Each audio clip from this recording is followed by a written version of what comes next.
નમસ્કાર, આપ જોઈ રહ્યા છો spark today news. Bharatiya Janata party Vadodara મહાનગર દ્વારા વિભાજન વિભીષિકા સ્મૃતિ દિવસની ઉજવણી કરવામાં આવી। MS યુનિવર્સિટીના CC મહેતા ઓડિટોરિયમ ખાતે આ કાર્યક્રમ યોજવામાં આવ્યો હતો। ભારતીય જનતા પાર્ટી વડોદરા મહાનગરપાલિકા દ્વારા વિભાજન વિભીષિકા સ્મૃતિ દિવસ નિમિત્તે 14 ઓગસ્ટ MS યુનિવર્સિટીના CC મહેતા ઓડિટોરિયમ ખાતે કાર્યક્રમનું ભવ્ય આયોજન કરવામાં આવ્યું હતું। દેશના ભાગલા દરમિયાન થયેલા બલિદાન અને દુઃખદ ઘટનાઓને યાદ કરીને દેશની એકતા અને અખંડિતતાનો સંદેશ આપવાના હેતુથી આ કાર્યક્રમ યોજવામાં આવ્યો હતો। કાર્યક્રમમાં ભાજપના પ્રદેશ કારોબારી સભ્ય અને વક્તા તરીકે ધવલ દવે, શહેર ભાજપ પ્રમુખ ડૉક્ટર જયપ્રકાશ સોની, ગુજરાત વિધાનસભાના મુખ્ય દંડક Balkrishna Shukla, mayor Geetaben Makwana, deputy mayor Aditya Patel, માંજલપુરના ધારાસભ્ય સતીશ પટેલ, પૂર્વ મેયર ભરત ડાંગર, ભારતીય જનતા પાર્ટીના હોદ્દેદારો, આગેવાનો, કાર્યકરો અને મોટી સંખ્યામાં નાગરિકો ઉપસ્થિત રહ્યા હતા। પ્રદર્શનનો મુલાકાત લીધી હતી। વક્તાએ વિભાજન સમયે થયેલા દુઃખ અને બલિદાનોને યાદ કરીને યુવા પેઢીને ઇતિહાસથી પ્રેરણા લેવા અનુરોધ કર્યો હતો। સાથે જ રાષ્ટ્રની એકતા માટે સૌએ સંકલ્પ લીધા હતા। વિભાજન વિભીષિકા સ્મૃતિ દિવસ એક 80 વર્ષ પહેલાં બનેલી એ ઘટના અને આજે પણ એના ફોટોગ્રાફ અને પ્રસંગો વાંચીએ તો આજે પણ હોવાડા થઈ જાય એવા પ્રકારની વાતો મનને ઝંઝોરી નાખે એવા પ્રકારની પ્રસંગો બન્યા હતા અને ખૂબ જ દુઃખદ ઘટના ભારત માટે બની હતી। એક સમય એવો હતો 1905માં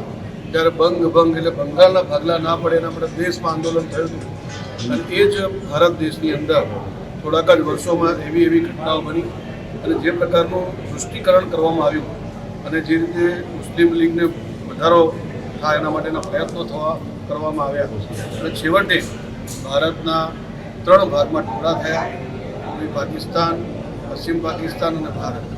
અને માત્ર ભૂમિના ટુકડા નહોતા પરંતુ જે રીતે મનુષ્ય જાતિ પર આઘાત હતો, હજારો લાખોની સંખ્યામાં લોકોની હત્યા કરવામાં આવી અને ખૂબ જ દર્દનાક આ વિભાજન એ ભારતને એ દિવસે મળ્યું અને આજનું જે ભારત છે એ ભારત આવી રીતે જ્યારે બન્યું છે ત્યારે એને યાદ રાખવા માટે આગળની પેઢીને ધ્યાનમાં રહે કે ભારતનું આવી રીતે વિભાજન થયું છે એટલા માટે ભારતીય જનતા પાર્ટી દર વર્ષે 14 ઓગસ્ટના દિવસે વિભાજન વિભીષિકા સ્મૃતિ દિવસ તરીકે આ કાર્યક્રમ કરવામાં આવે છે। આજે આ કાર્યક્રમમાં અમારા મુખ્ય વક્તા તરીકે ભાવનગરના વતની અને બનાસકાંઠાના પ્રભારી એવા ધવલભાઈ દવેજી મુખ્ય વક્તા તરીકે ઉપસ્થિત છે। આજે પ્રદર્શની પણ અહીંયા કરવામાં આવી છે। સૌ નાગરિકોને અપીલ કરું છું કે આપણે પ્રદર્શની જોવી જોઈએ અને આ જે વિભાજન થયું હતું એની જે કરુણાંતિકા છે એ સમજવા પ્રયત્ન કરવો જોઈએ। અહીંયા આજે ફિલ્મ પણ બતાવવામાં આવવાની છે જેનાથી પણ આપણને ધ્યાનમાં આવશે કે કેવા પ્રકારના દ્રશ્યો ઊભા થયા હતા અને મુખ્ય વિષય પણ મૂકવામાં આવશે જેથી આ જે વિભાજન થયું હતું એની કરુણાંતિકા બધા નાગરિકોનું ધ્યાનમાં આવે। આ એક પ્રયાસ છે વિભાજનની કરુણાંતિકા સમજાવવાનો અને ભારતીય જનતા પાર્ટી દર વર્ષે આ કાર્યક્રમ આયોજિત કરે છે। આજે 14મી ઓગસ્ટ વિભાજનની વિભીષિકા આ દિવસને યાદ એટલા માટે કરાવવો પડે કે જે સંસ્થા કોઈ પણ હોય, સામાજિક હોય, રાજકીય હોય, કૌટુંબિક હોય, એનો ઇતિહાસ ભૂલતી હોય છે, તેનું ભવિષ્ય ધૂંધળું હોય છે।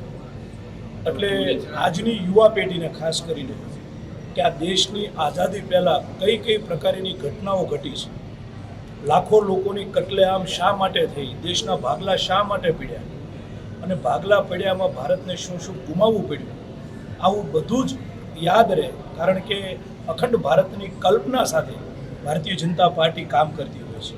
માટે આજે વડોદરા મહાનગર ખાતે પ્રદેશ દ્વારા વિષય લઈને મારે આવવાનું થયું છે।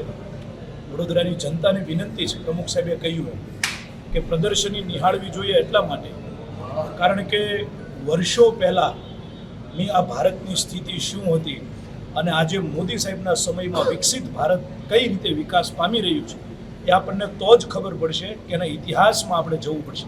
તો સૌ નાગરિકો આ પ્રદર્શની નિહાળે અને સમય મળે તો ભાજપના કાર્યાલયે પણ આવે અને અમારા આગેવાનો વડીલો પાસેની પુસ્તિકા પણ છે તો મળે અને આનું વાંચન કરે। ધન્યવાદ।